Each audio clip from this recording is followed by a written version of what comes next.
आचार्य चाणक्य इतिहास का एक ऐसा नाम जिन्हें हर कोई चाणक्य की नीति की वजह से जानता और पहचानता है।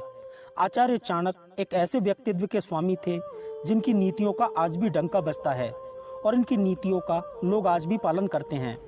ऐसा कहा जाता है कि चाणक्य से बड़ा राजनेता आज तक कोई नहीं हुआ है। आचार्य चाणक्य एक दृढ़ संकल्पी और विद्वान व्यक्ति थे। वे अर्थशास्त्र, राजनीति और कूटनीति के गुरु थे। आचार्य चाणक्य का उल्लेख वायु पुराण, विष्णु पुराण, मुद्रा राक्षस, मत्स्य पुराण, बौद्ध ग्रंथ महावंश, जैन पुराण आदि में मिलता है। आज हम आपको उनके जीवन का संक्षिप्त विवरण बताने वाले हैं कि कैसे उनका जीवन संघर्ष से भरा था, फिर भी उन्होंने अपनी बुद्धि के बल पर दुनिया में महानता हासिल की। तो वीडियो को एंड तक जरूर देखना और चैनल पर न्यू आए हैं तो प्लीज चैनल को सब्सक्राइब करके साथ में घंटी वाला बेल आइकन भी दबा दें ताकि न्यू वीडियो का नोटिफिकेशन आपको सबसे पहले मिल सके। तो चलिए दोस्तों आगे बढ़ते हैं। मगध के सीमावर्ती नगर में एक साधारण ब्राह्मण आचार्य चाणक्य रहते थे। चाणक्य मगध के राजा से असंतुष्ट थे। चाणक्य किसी भी तरह महामात्य के पद पर पहुंचकर राज्य को विदेशी आक्रांताओं से बचाना चाहते थे। इसके लिए उन्होंने अपने मित्र अमात्य सक्टार से मंत्रणा कर घनानंद को उखाड़ फेंकने की योजना बनाई, लेकिन गुप्तचर के द्वारा महामात्य राक्षस और कात्यायन को इस षड्यंत्र का पता लग गया। उन्होंने मगध सम्राट घनानंद को इस षड्यंत्र की जानकारी दी। चाणक्य को बंदी बना लिया गया और राज्य भर में खबर फैला दी गई कि राजद्रोह के अपराध में एक ब्राह्मण की हत्या की जाएगी। चाणक्य के किशोर पुत्र कौटिल्य को यह बात पता चली तो वह चिंतित और दुखी हो गया। चाणक्य का कटा हुआ सिर राजधानी के चौराहे पर टांग दिया गया। पिता के कटे हुए सिर को देखकर कौटिल्य की आंखों से आंसू टपक रहे थे। उस वक्त चाणक्य की आयु महज 14 वर्ष थी। रात के अंधेरे में उसने बांस पर टंगे अपने पिता के सिर को धीरे धीरे नीचे उतारा और एक कपड़े में लपेटकर चल दिया। अकेले पुत्र ने पिता का दाह संस्कार किया। तब कौटिल्य ने गंगा का जल हाथ में लेकर शपथ ली कि हे गंगे, जब तक हत्यारे घनानंद से अपने पिता की हत्या का प्रतिशोध नहीं लूंगा तब तक पकाई हुई कोई वस्तु नहीं खाऊंगा। जब तक महामात्य के रक्त से अपने बाल नहीं रंग लूंगा तब तक यह शिखा खुली ही रखूंगा। मेरे पिता का तर्पण तभी पूर्ण होगा जब तक कि हत्यारे घनानंद का रक्त पिता की राख पर नहीं चढ़ेगा। हे यमराज, घनानंद का नाम तुम अपने लेख से काट दो। उसकी मृत्यु का लेख अब मैं ही लिखूंगा। इसके बाद कौटिल्य ने अपना नाम बदलकर विष्णुगुप्त रख लिया। एक विद्वान पंडित राधा मोहन ने विष्णुगुप्त को सहारा दिया। राधा मोहन ने विष्णुगुप्त की प्रतिभा को पहचाना और उन्हें तक्षशिला विश्वविद्यालय में दाखिला दिलवा दिया। ये विष्णुगुप्त अर्थात चाणक्य के जीवन की एक नई शुरुआत थी। तक्षशिला में चाणक्य ने न केवल छात्र, कुलपति और बड़े बड़े विद्वानों को अपनी ओर आकर्षित किया, बल्कि उसने पड़ोसी राज्य के राजा पोरस से भी अपना परिचय बढ़ा लिया। सिकंदर के आक्रमण के समय चाणक्य ने पोरस का साथ दिया। सिकंदर की हार और तक्षशिला पर सिकंदर के प्रवेश के बाद विष्णुगुप्त अपने गृह प्रदेश मगध चले गए और यहाँ से प्रारंभ हुआ उनका एक और नया जीवन। उन्होंने विष्णुगुप्त नाम से सक्टार से मुलाकात की। पिता का मित्र सक्टार, जो अब बेहद ही वृद्ध हो चला था। चाणक्य ने देखा कि मेरे राज्य की क्या हालत कर दी है घनानंद ने। उधर विदेशियों का आक्रमण बढ़ता जा रहा है और इधर ये दुष्ट राजा नृत्य, मदिरा और हिंसा में डूबा हुआ है। एक बार विष्णुगुप्त भरी सभा में पहुंच गए। चाणक्य ने उस दरबार में क्रोधवश ही अपना परिचय तक्षशिला के आचार्य के रूप में दिया और राज्य के प्रति अपनी चिंता व्यक्त की। उन्होंने यूनानी आक्रमण की बात भी बताई और शंका जाहिर की कि यूनानी हमारे राज्य पर भी आक्रमण करने वाले हैं। इस दौरान उन्होंने राजा घनानंद को खूब खरी खोटी सुनाई और कहा कि मेरे राज्य को बचा लो महाराज।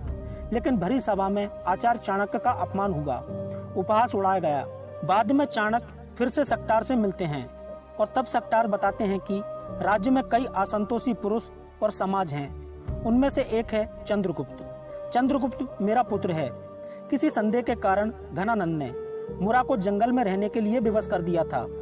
अगले दिन सक्टार और चाणक्य ज्योतिष का वेश धरकर उस जंगल में पहुंच गए जहां मुरा रहती थी और जिस जंगल में अत्यंत ही भोले भाले लेकिन लड़ाकू प्रवृत्ति के आदिवासी और वनवासी जाति के लोग रहते थे। वहां चाणक्य ने चंद्रगुप्त को राजा का एक खेल खेलते हुए देखा। तब चाणक्य ने चंद्रगुप्त को अपने जीवन का लक्ष्य बना लिया और फिर शुरू हुआ चाणक्य का एक और नया जीवन। कौटिल्य उर्फ विष्णुगुप्त अर्थात चाणक्य पुत्र चाणक्य ने तब चंद्रगुप्त को शिक्षा और दीक्षा देने के साथ ही भील आदिवासी और वनवासियों को मिलाकर एक सेना तैयार की और घनानंद के साम्राज्य को उखाड़ फेंक कर चंद्रगुप्त को मगध का सम्राट बनाया। बाद में चंद्रगुप्त के साथ ही उसके पुत्र बिंदुसार और पौत्र सम्राट अशोक को भी चाणक्य ने महामंत्री पद पर रहकर मार्गदर्शन दिया। आचार्य चाणक्य की मौत एक रहस्यमय है। इतिहासकारों में इसको लेकर मतभेद है। हालांकि कुछ शोधकर्ता उनकी मृत्यु को लेकर 3 तरह की थ्योरी प्रस्तुत करते हैं। चंद्रगुप्त मौर्य के पुत्र बिंदुसार मौर्य और उनके पुत्र सम्राट अशोक थे। आचार्य चाणक्य ने तीनों का ही मार्गदर्शन किया है। चाणक्य का जन्म ईसा पूर्व 371 में हुआ था, जबकि उनकी मृत्यु ईसा पूर्व 283 में हुई थी। चाणक्य का उल्लेख मुद्रा राक्षस, भृतक थाकोस, वायु पुराण, मत्स्य पुराण, विष्णु पुराण, बौद्ध ग्रंथ महावंश, जैन पुराण आदि में मिलता है। भृतक थाकोस के अनुसार चाणक्य की पत्नी का नाम यशोमती था। मुद्रा राक्षस के अनुसार चाणक्य का असली नाम विष्णुगुप्त था। चाणक्य के पिता चाणक्य ने उनका नाम कौटिल्य रखा था। चाणक्य के पिता चाणक्य की मगध के राजा द्वारा राजद्रोह के अपराध में हत्या कर दी गई थी। चाणक्य ने तक्षशिला के विश्वविद्यालय में अपनी पढ़ाई पूरी की। कौटिल्य नाम से अर्थशास्त्र एवं नीति शास्त्र लिखा। कहते हैं कि वात्सायन नाम से उन्होंने ही कामसूत्र लिखा था। चाणक्य ने सम्राट पुरु के साथ मिलकर मगध सम्राट घनानंद के साम्राज्य के खिलाफ राजनीतिक समर्थन जुटाया और अंत में घनानंद के नाश के बाद उन्होंने चंद्रगुप्त को मगध का सम्राट बनाया और खुद महामंत्री बने।